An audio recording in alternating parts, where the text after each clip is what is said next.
Betapa kagetnya gua ngeliat ada nenek-nenek dengan rambut setengah putih dan matanya hitam. Dia nempel di tangan gua, tepatnya di antara siku ke pergelangan tangan, dengan mulut yang sedikit kebuka.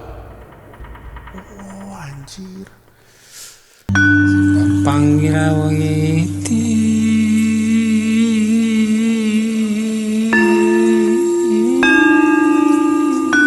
lang kumbungo cucuk panggawa parawanggati sajawandang kalawana bengke. Assalamualaikum warahmatullahi wabarakatuh. Shalom, Om Swastiastu, Namo Buddhaya. salam kebajikan. Selamat datang kembali di podcast Malam Kliwon episode 662. Oke, selamat pagi, siang, sore, malam teman Kliwon. Lancar rezekinya, sehat selalu ya. Amin. Jangan lupa buat teman Kliwon yang pengen berbagi cerita, silakan langsung kirim cerita kamu ke email di bawah ini. Kirim pokoknya. Karena kalau nggak kirim mirik berarti. Atau kirin. Ada merek tuh. Ada kirim. Apa teflon ya? Apa ya? Legend lah. Banyak lah kayak Wasit. termosan. Ada sih. Kok wasit? Suatu tetangga di rumah gue ada wasit. Namanya kirin. Kerjanya wasit. Dulu produser audio post namanya Wakil. Mas Wakil. Berarti dia gak akan pernah jadi ketua tuh. Gak pernah karena dia wakil. Selalu vice. Selalu vice. Asik. Halo, salam kenal. Vice. Faiz. Vice. Oh, Faiz. Wakil. Kok bangga? Ya bangga lah. Bangga lah. Oke. Ya, Ada aja. ada aja dulu bener. Aduh ya Allah. Namanya wakil. Ayo, cerita pertama dari mana, bro? Ini dari sebenarnya ada dua, cuman gue memilih coba Puncak ya. Gue udah lama banget nih nggak bacain cerita dari daerah Puncak. Assalamualaikum warahmatullahi wabarakatuh, Mas Bimo, Mang Bimo dan Bang Danu. Salam PMK, perkenalkan nama gue Akmal. Gue tinggal di daerah Pamulang, Tangerang Selatan. Rumah gue bertepatan di dekat pacuan kuda. Gue mau cerita kejadian gue di daerah Puncak 2. Di suatu villa yang menurut gue tuh ya, villanya lumayan, wah vibes-nya dan harganya tuh terjangkau murah gitu. Jadi wah vibes-nya, harganya murah. Nah, tetapi yang cukup menarik perhatian gue adalah adanya sebuah batu besar yang ada di samping villa. Persis di samping villa. Jadi, gue lah yang mengatur dan yang mengadakan acara buat nginep di daerah Puncak 2 bersama teman-teman gue setelah wisuda. Nah, singkat cerita, gue yang bikin acara itu nawarin lah ke teman-teman gue. Ternyata pada mau tuh. Gue arrange atau gue bikin acara itu selama 3 hari dan pada setuju semuanya. Ceritanya dimulai dari sini. Gue sama teman-teman gue tuh mulai kumpul jam 9-an buat prepare. Gue mulai jalan ke villa tuh sekitar jam 10 pagi. Sesampainya di villa itu, rombongan kami disambut hangat oleh penjaga villa.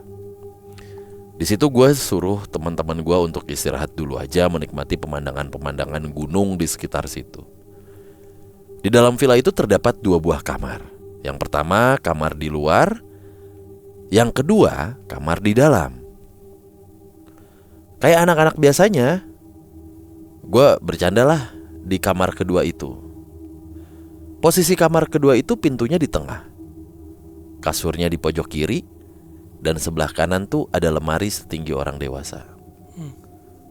Di kamar kedua itulah gue diisengin sama teman-teman gue. Gue dikunciin tuh di kamar itu, dan lampu kamarnya tuh dimatiin. Ya di situ gue cuek-cuek aja lah, karena ya masih sore, jadi gue masih berani. Gak lama setelah itu gue mulai gak enak. Lama-lama kayak suasananya tuh jadi dingin. Tiba-tiba jadi dingin. Pas gue merem tuh, gue ngerasain kalau di atas lemari itu seperti ada mbak-mbak yang rambutnya panjangnya sampai lantai. dan kepalanya ngangguk-ngangguk gitu. Ketika gue ngerasain itu, gue langsung lari kan keluar kamar. Teman-teman gue yang di luar kamar tuh cuma ketawa-tawa aja. Ada salah satu teman gue yang sebenarnya peka atau agak sensitif lah soal hal gitu. Pas temen gue pada ketawa-tawa, dia ngeliat gue tuh kayak tau lah gue kenapa. Sebenarnya di sebelahnya villa itu tuh ada sebuah batu besar yang udah ada yang udah ada lama di situ. Penjaga villa itu pun cerita kalau di batu itu ada penunggunya. Kita panggil aja penjaga villa ini si Mamang lah. Si Mamang ini cerita kalau di batu itu ada mbak-mbak yang udah menghuni batu selama ratusan tahun. Ya udah, singkat cerita kejadian itu gue lupain aja karena ada acara juga malam-malam, yaitu bakar-bakaran sama teman-teman gue. Sampai situ udah gak ada gangguan lagi ceritanya. Sampai akhirnya gue nongkrong di kafe. Temen gue tuh pada ngajakin nongkrong di jam 5 sore, waktu udah mau gelap. Ya jadi bocah juga udah pada ayo-ayo aja kan.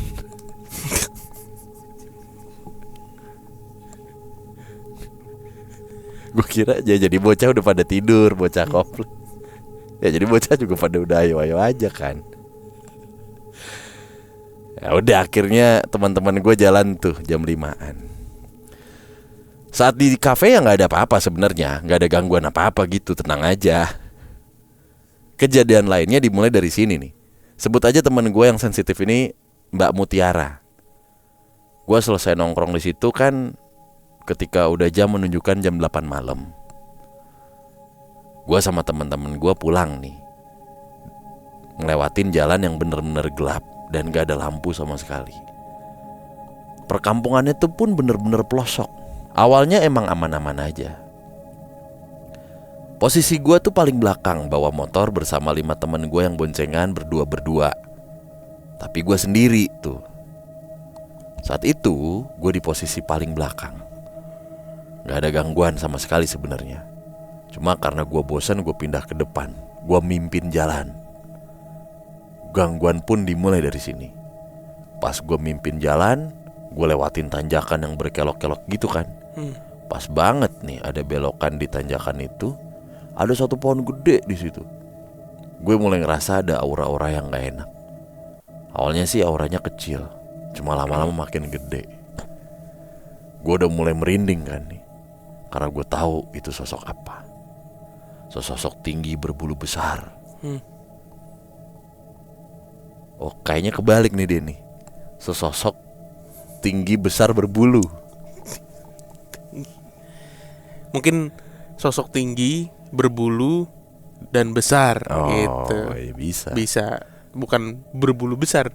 Kalau berbulu besar, masa bulunya besar-besar?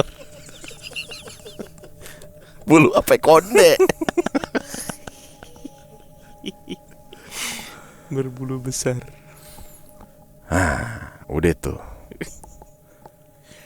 Akhirnya gue lanjut jalan dalam keadaan ketakutan. Cuma gue beraniin diri di situ. Walaupun gue naik motor sendiri, nggak ada boncengan. Ternyata gangguannya nggak sampai situ aja.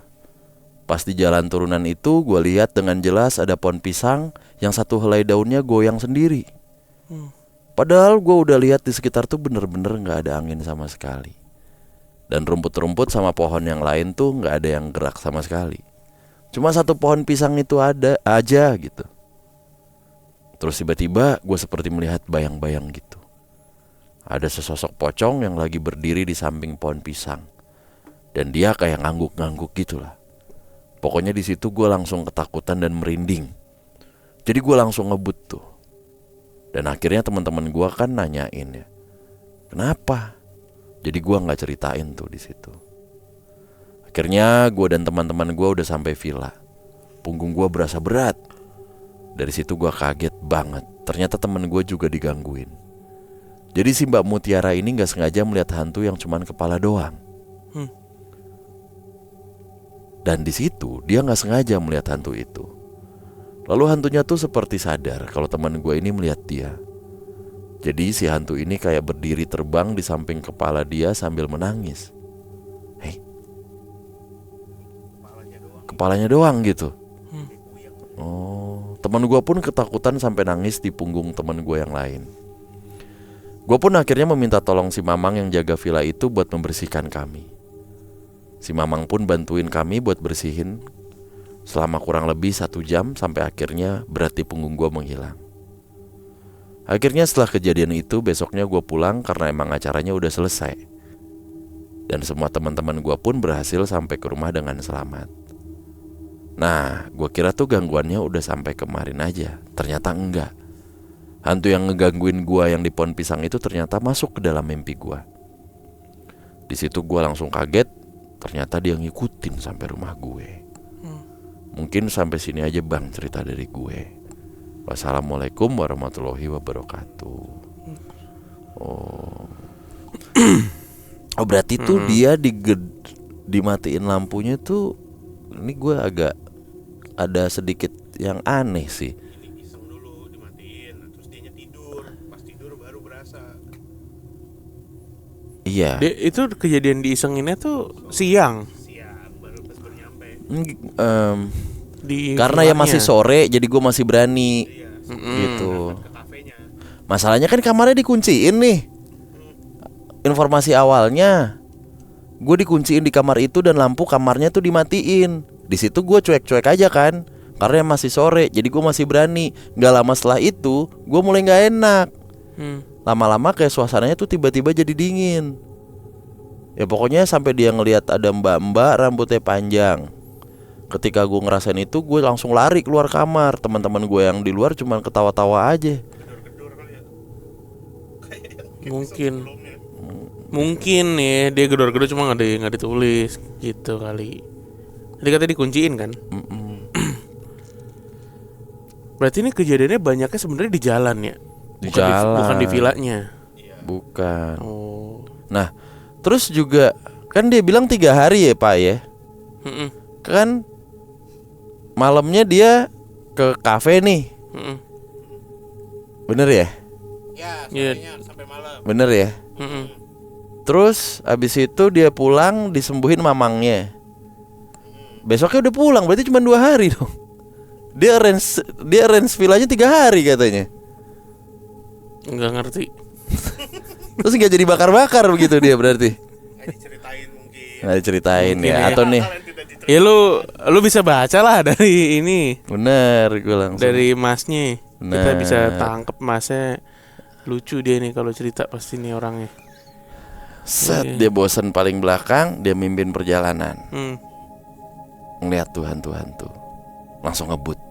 Nah kalau gue mah nggak gitu. Gimana?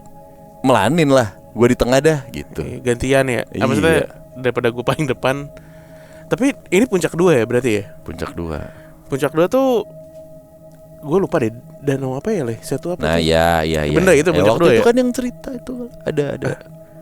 Pokoknya gue itu sama anak-anak kesana dah. Ada.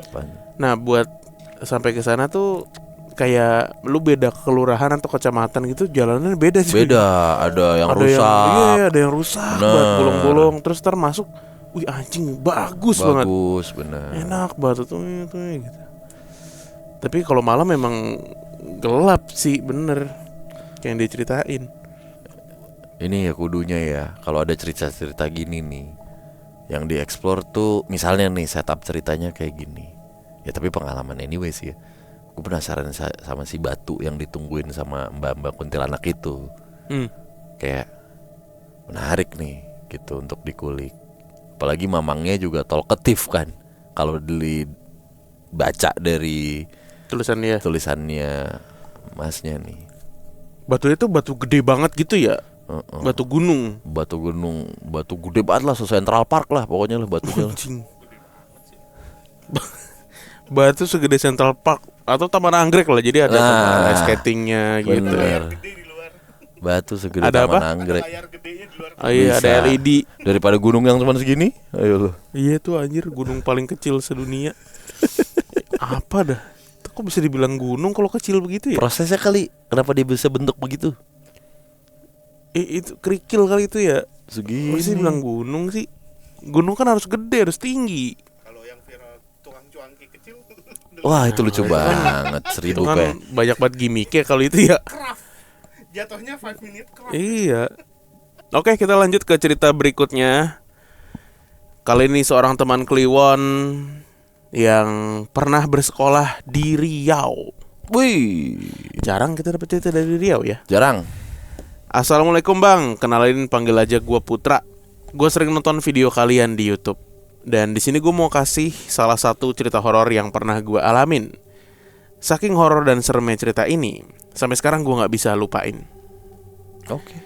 Jadi kejadiannya itu ketika gue baru pertama masuk di Madrasah Aliyah Negeri atau MAN yang ada di Riau. Tepatnya 2016 lalu. Sedikit informasi bahwa sekolah MAN gue ini adalah sekolah baru. Dan gue merupakan angkatan pertama di sana. Sekolah ini merupakan sekolah yang sangat diminati atau bisa dibilang favorit lah oleh pelajar-pelajar di seluruh Indonesia. Wah, keren juga nih, sekolah baru jadi ya. Langsung diminatin. Hampir di setiap wilayah ada MAN ini. Untuk sistem sekolahnya seperti pesantren gitu. Mungkin dari penonton tuh pasti tahu MAN apa yang dimaksud. Oke. Menarik. Lanjut ke ceritanya. Ketika gue masuk ke sekolah ini, pemandangan yang gue lihat pertama adalah lahan yang gersang dan masih banyak bekas pembukaan lahan, serta pohon-pohon yang masih setinggi 30 sentian.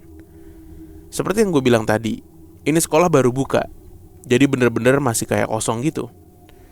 Bangunannya baru ada asrama, kantin, gedung kelas, rumah guru, dan masjidnya tuh masih dalam proses pembangunan. Sedangkan luas tanahnya itu sendiri 15 hektar. Bisa dibayangkan kosongnya kayak gimana. Dan sekolah ini jauh dari pemukiman. Jadi waktu itu ketika gue belajar bareng sama teman gue, di kamarnya yang ada di lantai atas atau lantai 2. Untuk informasi, gue tinggal di asrama. Jadi di sekolah ini ada 2 asrama gitu. Asrama cowok dan cewek. Dan si asrama ini ada 2 lantai. Ketika itu gue minta diajarin cara ngerjain soal bahasa Inggris. Karena teman gue ini jago lah bahasa Inggrisnya. Nah, karena dia masih ngerjain tugas, jadi gue nungguin dia sambil tiduran di lantai dengan posisi miring dan kepala di atas tangan kiri sambil ngeliatin teman gue nulis. Baru beberapa menit, gue tiba-tiba gak bisa bergerak. Tapi gue masih bisa ngeliatin teman gue nulis ngerjain tugas. Gue kayak ketindihan gitu, tapi gue gak tidur. Bener-bener gue bisa pastiin kalau gue gak tidur. Nah, hal yang paling mengerikan, tiba-tiba ada tetesan air yang jatuh ke tangan gue dan mengalir lambat. Gue mencoba ngelirik ke arah tangan gue yang jadi alas kepala gue itu. Betapa kagetnya gue ngeliat ada nenek-nenek dengan rambut setengah putih dan matanya hitam. Dia nempel di tangan gue, tepatnya di antara siku ke pergelangan tangan, dengan mulut yang sedikit kebuka. Oh anjir. Gue bener-bener ketakutan di situ. Karena ternyata tetesan air tadi itu adalah air liur dia. Dan itu bener-bener gue rasain. Bener-bener nyata. Di situ gue udah gak bisa ngapa-ngapain. Gue udah teriak, tetap gak bisa. Dan gue coba untuk nutup mata sambil baca doa dan istighfar. Setelah itu gue coba buka mata pelan-pelan. Dan akhirnya nenek itu hilang. Gue masih ngeliat teman gue nulis ngerjain tugas. Di situ gue gak berani cerita ke teman gue. Pada besok paginya, sebelum gue cerita ke teman gue, datanglah teman satu lagi nih dari lantai atas. Jadi dia itu kamarnya seberangan dari kamar teman gue yang jago bahasa Inggris. Jadi asrama itu tengah-tengahnya bolong. Dan kamar-kamar itu berhadapan-hadapan. Jaraknya sekitar 5 meter lah, terpisah dari bolongan tengah gitu. Teman gue ini cerita bahwa tadi malam dia ngeliat gue tiduran di kamar. Dari seberang kamar dia. Dia juga bertanya tuh, tadi malam itu keluarga lo ya? Perempuan agak tua gitu tidur di samping lu. Gue kaget. Berarti bukan cuma gue yang ngeliat. Padahal gue sama sekali belum cerita ke dia. Dan gue jawab itu bukan keluarga gue. Lalu gue ceritain semuanya tuh ke dia. Tapi temen gue yang jago bahasa Inggris ini gak ngeliat sama sekali sosok itu. Jadi cuma kami berdua yang ngeliat. Karena gue penasaran, besoknya gue nanya ke penjaga di sekolah ini, apakah dulu ada nenek-nenek di sekolah ini sebelum kami masuk. Beliau pun menjawab, ada. Itu nenek saya dulu ketika sekolah ini masih proses pembangunan. Dia yang nemenin saya. Tapi sekarang udah meninggal karena sakit. Aduh. Nah di situ gue mikir, mungkin itu sosok yang gue lihat semalam kali ya. Gue juga gak ngelanjutin pembicaraannya karena gue gak mau bikin bapaknya khawatir atau ngungkit masa lalunya lah. Beberapa hari kemudian terjadi lagi kejadian horor. Ini terjadi tepat jam 11 malam. Gue dan teman-teman lagi ngumpul dan ngobrol-ngobrol di kamar teman gue di lantai atas pojok tuh deket jemuran. Ya karena kami gak boleh megang HP selama 3 tahun di sana. Jadi mau gimana lagi selain cerita bareng-bareng buat ngilangin suntuk. Kejadiannya pas kami sedang ngobrol, lewatlah sesosok anak kecil, kayak lari gitu, dan mengenai handuk teman gue yang digantung di samping pintu depan. Kami sekitar 7 orang yang lagi pada duduk di samping kasur gak jauh dari depan pintu itu, melihat handuk itu bergerak setelah disenggol oleh anak kecil tersebut. Kami semua ngelihat anak kecil itu lari keluar dari kamar, dan dia masuk ke ruang jemuran di samping kamar. Karena penasaran dan kaget, kami semua langsung lihat ke jemuran itu dan nyalain lampu. Tapi anak kecil itu gak ada sama sekali. Padahal jelas banget kalau dia lari ke situ. Dan sampai sekarang kami gak tahu tuh itu sosok apa gitu. Oke, mungkin segitu aja cerita dari gua Bang. Sebenarnya masih banyak kejadian di sekolah itu. Ada kesurupan, kuntilanak di asrama putri, siluman harimau di belakang kantin. Wah banyak lagi lah. Mungkin kapan-kapan gue ceritain. Sebelumnya gue minta maaf kalau ada kata-kata yang gak berkenan. Dan maaf kalau berantakan ya. Terima kasih Bang. Terima kasih. Terima kasih nih Mas Putra, Madrasah Aliyah Negeri. Ini ada di beberapa kota. Berarti kalau ada asrama dan gak boleh megang HP, Cuman dia doang. boarding school atau pesantren gitu lah ya. Oh, iya.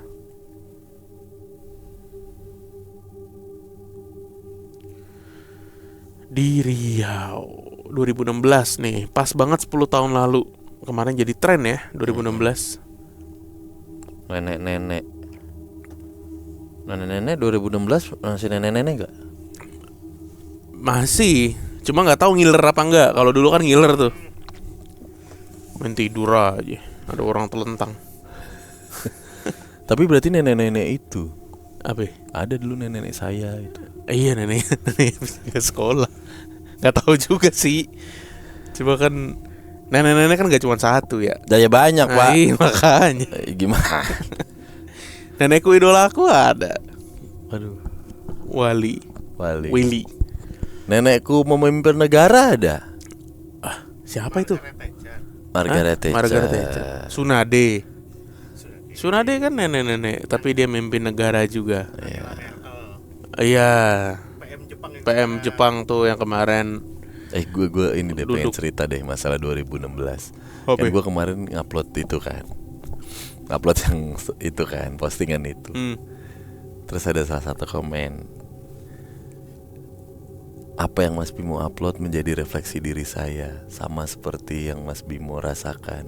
Perjuangan ini pokoknya intinya dikira tuh gue serius gitu. Oh, makanya lu balas bego lu itu. Kagak, mana gue bales lu, gue tampar kali. Ini serius banget itu. Ya, gue gimana? Gue mau bales kayak nggak, ya udah nih. Iya, Gua, terserah dia dah. iya, malah makanan Pakistan lagi gue tonton nih. Lagian orang percaya ya Bimo jadi Iron Man tuh gimana? Ya mungkin bukan. Terus jadi Hanoman Baca pengumuman. Baca pengumuman. Ya nyawa first lagi. Itu apa? Suruh sekolah apa lah gitu-gitu lah. Kenapa suruh sekolah? Masa percaya sama cerita karangan begitu? Kan cuma nyambungin foto dikasih narasi. Ya bagaimana? Mana ya ntar aja lah kita cari. Lah panjang banget le, gue nggak enak banget. Amin gitu ya. Lu balasnya amin. Kagak gue bales, bener. Ya udahlah. Ya udahlah, begitulah intinya. Oke, teman Kliwon, terima kasih banyak yang sudah berbagi cerita. Jangan lupa ya, yang mau jadi tamu atau ngirim cerita by text juga boleh. Silakan langsung klik link di bawah ini. Yes. Kita ketemu lagi di episode berikutnya. Dadah. Selamat istirahat.